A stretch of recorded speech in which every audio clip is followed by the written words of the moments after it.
қайырлы күн. Видео шешімдер топтамасын арада жалғастырамыз. Бізде байқау сынағы 24.04 нұсқасы.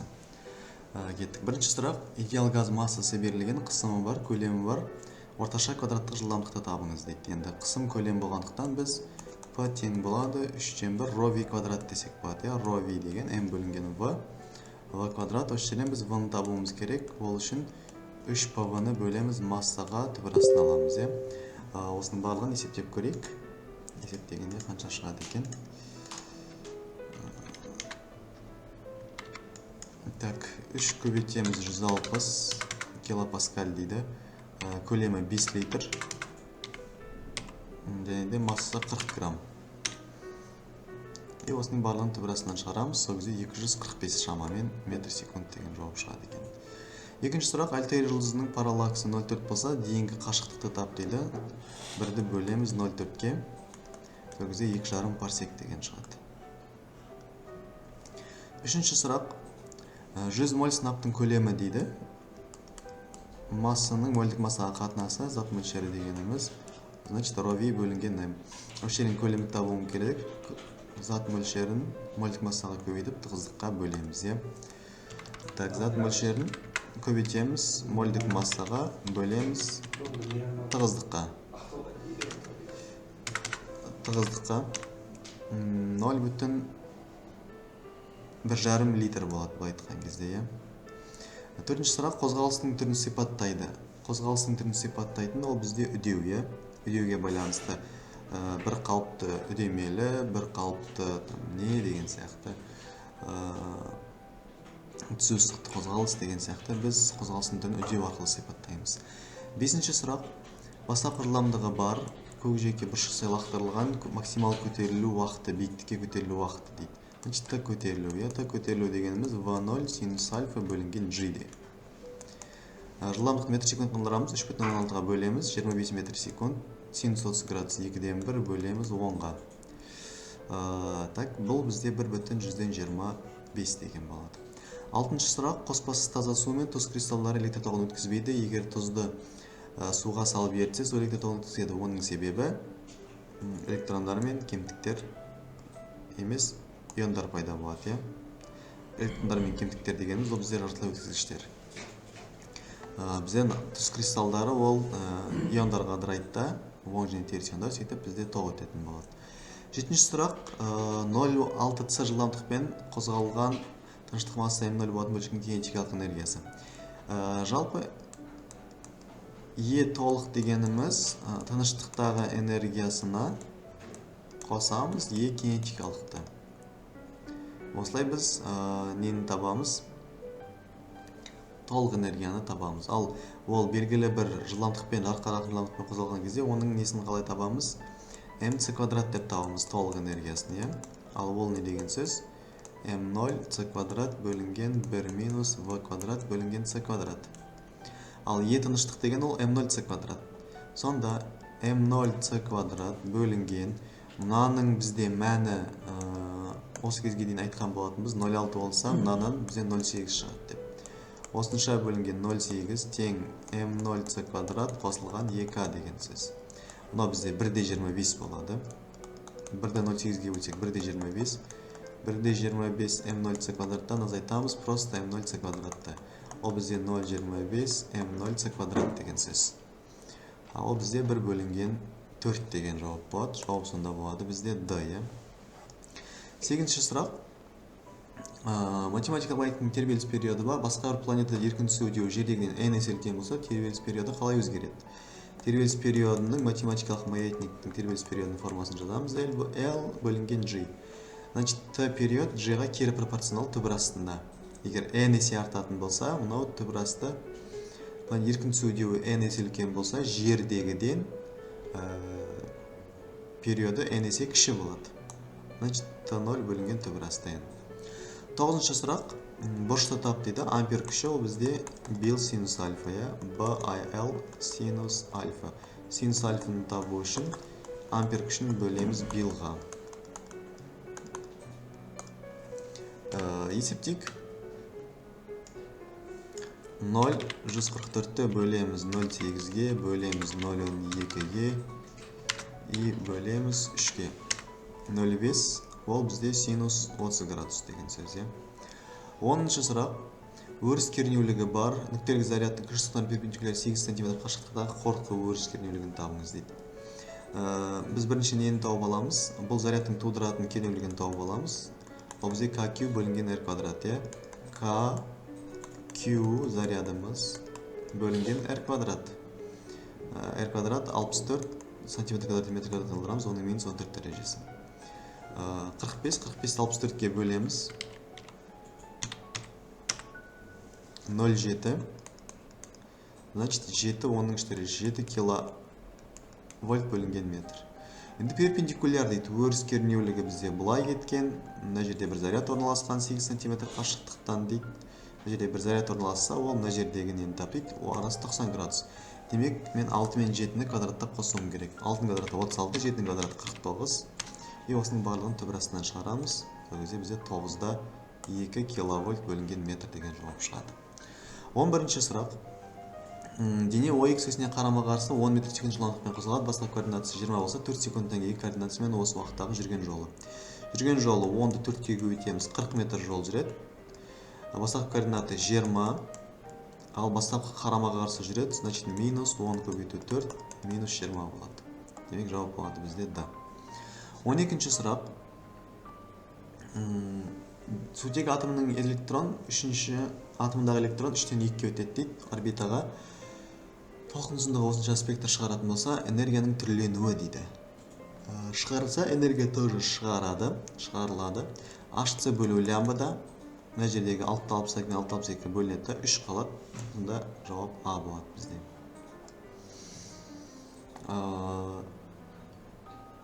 13-ші сұрақ. Суретте гармоникалық тербеліс бар. Потенциалдық энергиясы ең аз болатын нүкте. Ол бірінші нүкте ол X max, демек потенциалдық энергия максимум болады. Значит, 0-де, 2-де, 4-де бұның кинетикалық энергиясы максимум, потенциалдық энергиясы 0 болады. Себебі аутку 0-ге тең. 14-ші сұрақ. Ұзындық дейді. 0,6-дан айттық, біз 0,8 деген болатын бізде. Демек, біз 1-ді бөлеміз 0,8-ге, 1-де 25. Ұзындық бізде всегда кемейді. L тең болады L0 болады. 1 минус V квадрат бөлінген Z квадрат деген. Демек 1-де 25 есе кемейді деген сөз. 15-ші сұрақ. Кедергісін тап дейді. Кедергі дегеніміз бізде ρL бөлінген S. Бізде S бар, ρ бар, бірақ не жоқ, L жоқ. L-ді біз неден табамыз? Массадан табамыз. Масса деген ρV, көлем деген S көбейту L. L-ді табамыз, массаны ρS-ке бөліп тастаймыз. Масса 1-де 78, ρ деген ол бізде тығыздығымыз 8900, ал ауданы оның минус 6 дәрежесі. Но бізде 1-де 7, оның минус 8 дәрежесі. Ұзындығы 1-де 78, асты 8900, оның минус 6 дәрежесі. И және де миллиметр, сантиметр квадрат, метр квадрат қалдырамыз. Оның минус 6 дәрежесі. Так, енді осының барлығын есептейміз. 1-де 7 көбейтеміз, 1-де 78 көбейтеміз. Мына жерде бізде 12 4 дәрежесі болады, 10.000. Бөлеміз 8900-ге. 3,4 деген жауап шығады. Бізде 3,4 деген жауап жоқ, е ретінде қосып қоямыз, оған. 16-шы сұрақ. Минимал жиіліктегі сәуле шығару, минимал жиілік ол ең кішісі болады, 3 болады. 17-ші сұрақ. Электрқозғауыш күшінің формуласын білеміз, минус дельта фи бөлінген дельта т. Орам саны болса үстіне қосылады, n-ді табамыз. Эпсилонды дельта т-ға көбейтеміз, бөлеміз өзгерісіне. Бұл бізде 26. Еще мына жерде милли Веберге өзгереді, оның минус 3 дәрежесі, ол үстіне шығатта 25.000 деген жауап шығады. 18-ші сұрақ. Индукцияның шамасы ампер күші тағыда. Бұны табуымыз керек. Ампер күшін бөлеміз IL синус альфаға.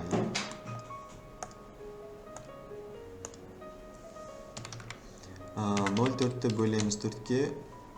Көбейтпейміз. 0,4-ті бөлеміз 4-ке, бөлеміз 0,2-ке, бөлеміз синус 30 градус 0,5. Демек 1 тесла деген сөз. 19 сұрақ косойыс линияның фокус аралығы берілген. Ол 1 бөлінген 10 дейміз, тең болады 1 бөлінген 12. Косойыс болған үшін кескін бізде жалған болады. 1 бөлінген кішкентай f дейміз. 1 бөлінген кішкентай f, ол 1 бөлінген 12, 1 бөлінген 10 деген сөз. Косойыс болғандықтан біздің линзамыз шашыратқыш тоже минус болады. Ол жаққа шыққан кезде бізде плюс болып кетеді.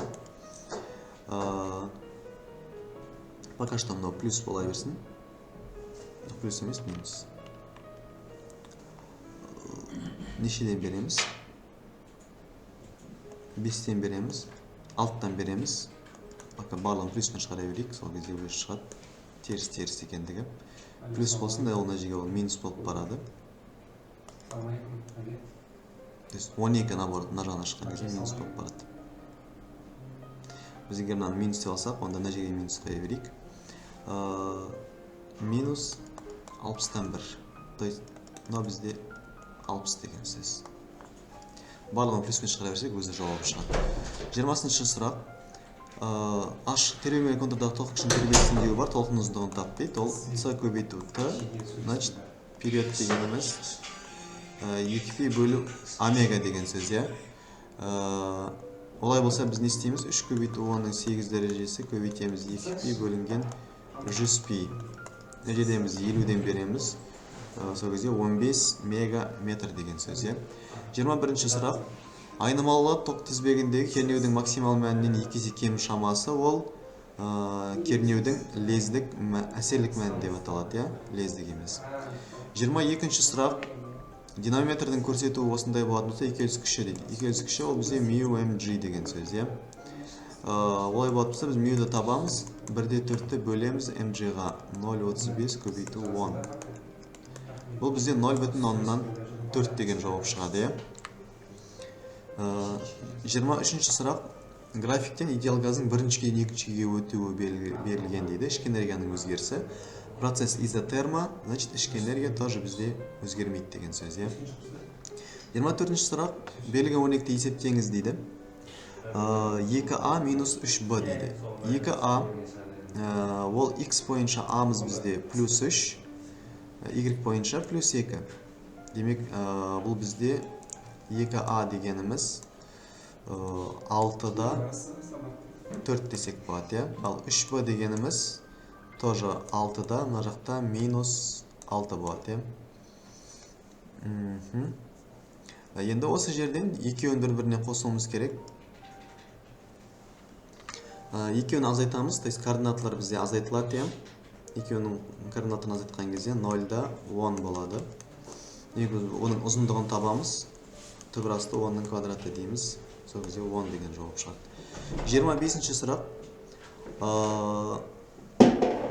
Ауырлық Архимед күші ауырлық күшіне тең болатындары қай жағдайларда дейді. Бірінші сұйықтықта Архимед күшіне тең болады, және де үшінші сұйықтықта Архимед күшіне тең болады. Себебі бұлар жүзіп жүрген кезде Архимед күші оның салмағына тең деп айта аламыз. Келесі кесте бар. Кестеге байланысты шешімдерін шығарып өте береміз. Жарық сәулесі судан майға өткен таралу жылдамдықтарының қатынасы қандай? Таралу жылдамдықтарының қатынасы деген, то есть V1-дің V2-ге қатынасы, ол бізде N2-ның N1-ге қатынасы. Демек, просто бір-біріне бөліп тастай саламыз. Майдыкін судыкіне бөліп тастаймыз. 1/52-ні бөлеміз 1/33-ге. 1/14 дейді. 27 судан алмазға өтеді дейді. Значит, алмаздыкін суға бөліп тастаймыз. 1/82. 28 ауадан рубинге өтеді. Сыну бұрышы қандай болады дейді. Ауадан рубинге өтетін болса, ауада 1-ге тең, рубиндікі бізде 1/76. 1/76-ны синус 30 градусқа көбейтеміз, 0,5. И бұл бізде арк синус болады. Рубиндегі салыстырмасының көрсеткіші. Рубиндікі тең болады, не дейміз? Синус альфа бөлінген синус бетта дейміз. То есть, керісінше, рубин 1/76. 0,5-ті бөлеміз, синус беттен табуымыз керек қой, n-ға бөлеміз 1/76-ға. 0,28 и ол бізде арк синуспен шығады деген сөз. 29 кварцтан алмазға өткен кезде жарықтық жылдамдығы қалай өзгереді дейді. Кварцтан алмазға өтеді. Алмаздікі 2,42, кварцтікі 1,54.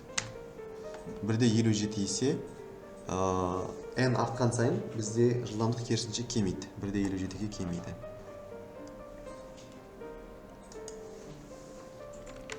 Жарықтың ауадағы таралу жылдамдығы осынша болатын болса, судағы жылдамдығы қандай болады дейді.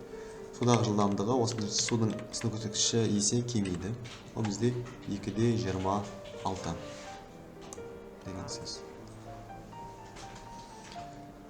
31. Жер серігінің әртүрлі ғарыштық жылдамдықтармен қозғалысына сәйкес келетін траекторияларын көрсетіңіз дейді. Екінші ғарыштық жылдамдық ол бізде парабола болады. Үшінші ғарыштық жылдамдық ол гипербола болады. Бірінші ғарыштық жылдамдық ол шеңбер бойымен. Термодинамиканың бірінші заңы процестер үшін сәйкестендіріңіз. Изохорлық процесс кезінде бізде жұмыс нөлге тең, Q тең дельта U, изобарыда еш нәрсе нөл емес. 33-ші сұрақ. Дененің орын ауыстыру ең үлкен, ең кіші болатын аралықтарды көрсетіңіз дейді. Біз сразу мына жерде бізде ең үлкен болады, орын ауыстыруы, ең кіші болатын ол бастапқысында 0,10-да. Ең үлкені мына жерде жылдамдық 5, демек 20 плюс 5 бөлу 2 көбейту Т, бұл бізде 10 секунд. 25-ті 5-ке көбейтеміз, 125 болады. Мына жерден де сразу айтасақ болады. Орын ауыстыру ең үлкені ол бізде 10 мен 20-ның арасы, ең кішісі 0 мен 10-ның арасы. Аралықты ғана сұрап тұр екен, мәндерін емес. 34. Бізде график берілген, графикке сәйкес суды қайнатуға кеткен уақыт дейді. Суды қайнатуға деген ол мынаумен мына аралық. Мынаумен де 12, 5-тен 12-ке дейін 7 минут 420 секунд. Мұзды балқытуға ол 5 минут. 5 минут деген 300 секунд болады. Келесі 35-ші сұрақ. Жарықтың жылдамдығы дейді. Мына жаққа қарап отыратын болсақ, бізде гамма альфадан үлкен. Мынау n1, мынау n2 болса, біздің үлкен деген сөз оның орта тығыз емес орта. То есть n1, n2-ден үлкен. Енді жарықтың жылдамдығы қалай өзгереді бұл жерде? Егер n бізде азайған сайын жарықтың жылдамдығы көбейеді керісінше, артады деп айтамыз. Ал жарықтың жиілігі ол өзгермейді. Тұрақты болып қалады. 36-шы сұрақ. Математикалық маятниктің ұзындығы мен тербеліс жиілігі. Тербеліс жиілігін табу үшін бірді периодқа бөлеміз, 0,5 герц болады. Ал математикалық маятниктің ұзындығы ол период тең 2π түбірасты LG деген сөз. Екі жағын квадраттаймыз, 4 болады, 4π квадрат, L бөлінген G, 4 пен 4 қысқарады, π квадрат ал шамамен 10, значит G мен де қысқарады, ұзындық 1 метр деген сөз. 37. Атқарылған жұмысты тап дейді. 4 метр биіктікке көтеру үшін просто MGH-пен таба саламыз. 80 метр болады деген сөз. 38. Тұрақты кернеуге қосылған конденсатордың энергиясы бар. Егер осы конденсатор орнына дәл сондай өзара параллель жалғанған 3 конденсаторды қосса, жүйенің энергиясы қалай өзгереді? Энергия тұрақты кернеуге қосылған болса, СУ квадрат бөлу 2 дейміз. Үшеуі параллель жалғанса, жалпы сыйымдылықты табу үшін үшеуін бір-біріне қосамыз, үш түсі болады. Сонда сыйымдылық 3 есе артады, сыйымдылық 3 есе артатын болса, энергиямыз тоже бізде 3 есе артады. 0,3 немесе 3 милли джоуль. Қашықтықшы линзадан нәрсеге дейінгі қашықтығы 30 см, кесінге дейінгі қашықтығы 20 болса, линзаның фокус аралығы дейді. Енді 1 бөлінген F дейміз, шашыратқышы линза 1 бөлінген 30 қосылған 1 бөлінген 20. Яғни жерде бізде азайту болады. 2-ден береміз, 3-ден береміз. Минус 1 бөлінген 60 болады деген сөз. 60 сантиметр. Келесі соңғы 40-шы есеп. 0,25 секундтан кейінгі тоқ күшін тап дейді. Q-дан біз туындаламыз, себебі I дегеніміз дельта Q бөлінген дельта T. Демек туындаламыз. 0,4 көбейту 2π, косинусымыз синус қайналады 2π T. 0,25-ті T-ның орнына қоямыз, сол кезде ол 0,5π болады. Косинус 0,5π ол 90 градус 1-ге тең. Демек 2π-ді 0,4-ке көбейтеміз. 0,14-ті көбейтеміз 2π-міз 6,128. 0,88 жауап Е болады. Осымен біздің нұсқа талдау аяқталды. Назарларыңызға рахмет.